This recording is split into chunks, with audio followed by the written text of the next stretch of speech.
এই জিলহজের প্রথম দশক মানে প্রথম 10টি দিন খুবই গুরুত্বপূর্ণ 10টি দিন। আল্লাহ তাআলার কাছে খুবই পছন্দনীয় এই 10 দিনের আমলগুলো, এমনকি জেহাদের চাইতেও বেশি হাদিসে এসেছে।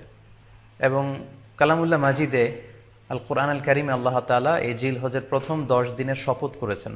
এই 10 দিনের এবাদত আল্লাহ তাআলার কাছে এত বেশি পছন্দনীয় হওয়ার কারণ হচ্ছে এই 10 দিনে আল্লাহ তাআলা উম্মাহাতুল ইবাদাত অর্থাৎ যত মৌলিক ইবাদত আছে সবগুলো মৌলিক ইবাদতের একটা সমন্বয় করেছেন জিলহজ মাসের এই প্রথম 10 দিনে, যেটা বছরের অন্য কোনো সময় কিন্তু পাওয়া যায় না। কারণ এই 10 দিনের ভেতরে সালাত আছে, নফল সিয়াম আছে, সাদাকা আছে, কুরবানি আছে, হজের প্রসঙ্গটা আছে, যেটা বছরের অন্য কখনো এরকম উম্মাহাতুল ইবাদাত অর্থাৎ যত মৌলিক ইবাদত আছে সব মৌলিক ইবাদতের কম্বিনেশন সমন্বয় বছরের কোনো সময় কিন্তু আসলে হয় না, যেটা হয়ে থাকে জিলহজ মাসের প্রথম এই 10 দিনের ভেতর। এজন্য এই 10 দিনের ইবাদত আল্লাহ তাআলার কাছে অত্যন্ত বেশি প্রিয়।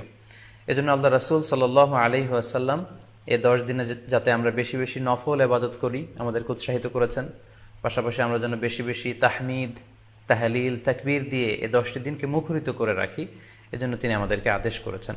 এজন্য এই 10টি দিনে আমরা যেন বেশি বেশি সুবহানাল্লাহ ওয়ালহামদুলিল্লাহ লা ইলাহা ইল্লাল্লাহু আল্লাহু আকবার এই আজকারগুলো যেন আমরা বেশি বেশি পড়ি। এবং যারা কুরবানি করার জন্য ইচ্ছা পোষণ করেছেন তারা যেন এই 10 দিনের আগেই তাদের মাথার চুল এবং নখ কেটে পরিচ্ছন্ন হয়ে যান, এবং জিলহজের এই 10 দিনে তারা যাতে মাথার চুল না কাটে এবং হাতের নখ না কাটে, এই মর্মে আল্লাহ রাসূল সাল্লাল্লাহু আলাইহি ওয়াসাল্লাম আমাদেরকে গাইডলাইন দিয়েছেন। সব মিলে আল্লাহ তাআলার কাছে এই 10টি দিনের ইবাদত খুবই প্রিয়। এমনকি হাদিসে এসেছে, যেটা আমরা বললাম যে জেহাদের চাইতেও বেশি প্রিয়। এজন্য এই সুবর্ণ সুযোগটুকুন যেন আমরা কখনোই মিস না করি। তাই আমাদের সাধ্যমতো আমরা যেন বেশি বেশি নফল ইবাদত করি। আমরা যেন সুযোগ হলে পুরো 10 দিন ব্যাপী আমরা চাইলে নফল সিয়াম রাখতে পারি, আমরা বেশি বেশি কোরআন তেলাওয়াত করতে পারি। বিশেষ করে তাহমিদ, তাহলিল এবং তাকবীর, আলহামদুলিল্লাহ লা ইলাহা ইল্লাল্লাহ আল্লাহু আকবার, এই জিকিরগুলো, এই আজকারগুলো পড়ে পড়ে যেন আমরা এই 10টি দিনকে মুখরিত রাখি। আল্লাহ তাআলা জিলহজ মাসের যে মাহাত্ম্য এবং বারাকা তিনি আমাদের জন্য দিয়েছেন, এগুলো যেন আমরা বেশি বেশি হাসিল করতে পারি। আমিন ইয়া রাব্বাল আলামিন। সম্মানিত দর্শক ও শ্রোতাবৃন্দ, ইতিমধ্যে আমাদের এই লাইভ প্রোগ্রামটিতে প্রায় 24,000 দিনী ভাই বোন যুক্ত হয়েছেন। আপনারা একটু দেরি করে যারা যুক্ত হয়েছেন তাদেরকে আবারও আন্তরিক শুভেচ্ছা জানাই। কুরবানি না দিয়ে কুরবানির টাকা দান করে দিলে ওই সওয়াব পাওয়া যাবে কিনা, এই প্রশ্নগুলো কিন্তু আমরা আগে শুনতাম না। রিসেন্ট সময়ে গত কয়েক বছর আগে আমরা খেয়াল করেছি যে তারকা জগতের কিছু লোক বা নাটক সিনেমা জগতের কিছু লোক এরকম ঘোষণা দিয়েছে যে আমরা টাকা বন্যার্ত লোকদেরকে দিয়ে দিলাম, আমরা কুরবানি দেব না। তো ওনাদেরকে আল্লাহ এত টাকা দিয়েছেন, ওনারা বন্যার্ত লোকদেরকেও সহায়তা করতে পারেন, আবার কুরবানিও করতে পারেন। সো একটা দিয়ে আরেকটা হবে না। আপনি যদি টাকা দান করে দেন এটা সাদাকার সওয়াব হবে, কিন্তু কুরবানির সওয়াব কিন্তু আপনি পাবেন না। আল্লাহ রাসূল সাল্লাল্লাহু আলাইহি ওয়াসাল্লাম বলেছেন, কুরবানি করলে যেই প্রাণীটার কুরবানি করা হলো ওই প্রাণী তার শিং নিয়ে, তার গায়ের পশম নিয়ে, পায়ের খুরগুলো নিয়ে কিয়ামতের ময়দানে দাঁড়াবে। সো এই সওয়াব থেকে কিন্তু আপনি বঞ্চিত হয়ে গেলেন। তাই এ ব্যাপারে সুস্পষ্ট কথা হচ্ছে, আপনি যদি কুরবানির টাকা দান করে দেন দানের সওয়াব হবে, কিন্তু কুরবানির সওয়াব হবে না, এবং কুরবানির এই ওয়াজিব বিধানটিও কিন্তু আদায় হবে না। আপনার উদ্দেশ্য ভালো, কিন্তু আপনার পদ্ধতিতে সমস্যা। আপনার উদ্দেশ্য হচ্ছে যে বন্যা দুর্গত মানুষ, সাতক্ষীরাতে বা আশেপাশের জেলাগুলোতে বন্যায় মানুষ না খেয়ে মারা যাচ্ছে, আমি টাকাগুলো দান করে দেই, তাহলে বেশি তারা উপকৃত হবে। আমি বলবো যে আপনার যদি সামর্থ্য থাকে সেক্ষেত্রে আপনি বন্যার্ত লোকদেরকে দানও করেন, পাশাপাশি কুরবানিও করেন, দুইটা দুই জিনিস। অথবা আপনি যদি শুধু কুরবানি করতে চান সেটাও আপনি করতে পারেন। আপনি কুরবানি করবেন, এতে করে কিন্তু আপনি যে দান করতে চান আপনার এই পারপাসটাও কিন্তু সার্ভ হবে। কিন্তু কুরবানির টাকা দান করে দিলে কখনো কুরবানি আদায় হবে না।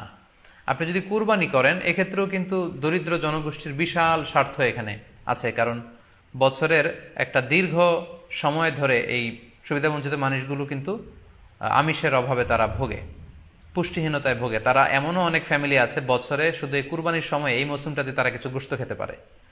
সো তাদের মধ্যে আপনি কুরবানি করে এই গোশত বিতরণ করতে পারেন। সো এই কোভিড-19 পিরিয়ডে আমাদের উচিত বেশি বেশি কুরবানি করা, কুরবানি করে এই অভুক্ত মানুষদের ঘরে ঘরে কুরবানির গোশত পৌঁছে দেয়া। তাহলে আপনি কুরবানির মাধ্যমে কিন্তু এই গোশত বিতরণ করে তাদের সহায়তা করতে পারলেন। পাশাপাশি যারা খামারি আছে, আপনি কুরবানি করলে এই তাই খামারিদের এই ব্যবসা প্রসেসেও কিন্তু আপনি অংশগ্রহণ করলেন। আপনি তাদের ব্যবসাতে আল্লাহ তাআলা সুদকে হারাম করেছেন, ব্যবসাকে হালাল করেছেন, তাহলে ব্যবসার মতো একটা চমৎকার কাজেও আপনি সহায়তা করলেন কুরবানির মধ্য দিয়ে। আরও একটা গুরুত্বপূর্ণ বিষয় হচ্ছে, আমাদের গ্রাম বাংলায় কিন্তু আমাদের অনেক গরিব লোকজন আছে বা মা বোনেরা আছে যারা সারা বছর ব্যাপী ছাগল পালে এই আশায় যে কুরবানির সময় ছাগলটাকে বিক্রি করবে, অথবা গরু পালে। গ্রামগঞ্জে অনেক পরিবার আছে যে বছর শেষে কুরবানির সময় আসলে তারা এটা ভালো দামে বিক্রি করবে এবং সেই টাকা দিয়ে সারা বছর চলবে। সো আপনি যদি কুরবানি করেন তাহলে ওই প্রান্তিক জনগোষ্ঠীকেও কিন্তু সহায়তা করা হলো।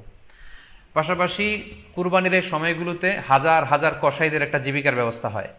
তারা গরু জবাই করে, চামড়া খোলে, গোশত কাটে। তো এই কুরবানির দিনগুলোতে কিন্তু হাজার হাজার কসাইদের হালাল জীবিকার একটা ব্যবস্থা হয়। কসাইরা কিন্তু কোটিপতি হয় না। সো আপনি এই কুরবানির প্রসেসটাকে যদি আরো বেশি প্রমোট করেন তাহলে এই কসাইদেরও কিন্তু একটা রিজিকের ব্যবস্থা হচ্ছে। আরো ইন্টারেস্টিংলি, কুরবানির যে চামড়া, পশুর যে চামড়া, এই চামড়াগুলো কিন্তু ইয়াতিমের হক, গরিবদের হক।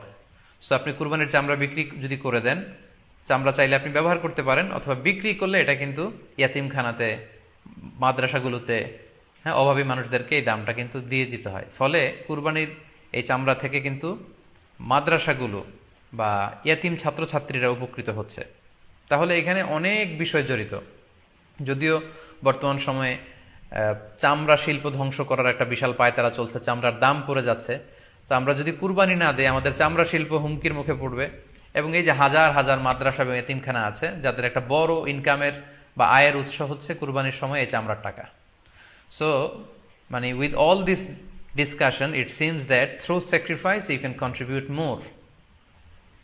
আপনি যদি কুরবানি করেন এবং এটা যদি বেশি বেশি করেন তাহলে আপনি যে চাচ্ছেন অসহায় মানুষদেরকে সহায়তা করতে, এটা আরো বেশি বেশি করা হলো, বেশি বেশি করা হলো। তাদেরকে গোশত বিতরণ করে আপনি সহায়তা করলেন, খামারিদেরকে ব্যবসার ক্ষেত্রে সহযোগিতা করলেন, গ্রামের যে নারীরা ছাগল পাললো, গরু পাললো, তাদের সহায়তা করলেন, কসাইদের হালাল জীবিকার জন্য সহযোগিতা করলেন, মাদ্রাসার ইয়াতিম ছাত্রদেরকে আপনি সহায়তা করলেন। সো আমি বলবো যে কখনো এই ভুল সিদ্ধান্ত নেবেন না যে কুরবানির টাকা আমি দান করে দেবো। না, আপনি কুরবানি করবেন, এতে আপনার কুরবানির ওয়াজিবও আদায় হবে, গরিবদেরকে সহযোগিতাও করা হবে।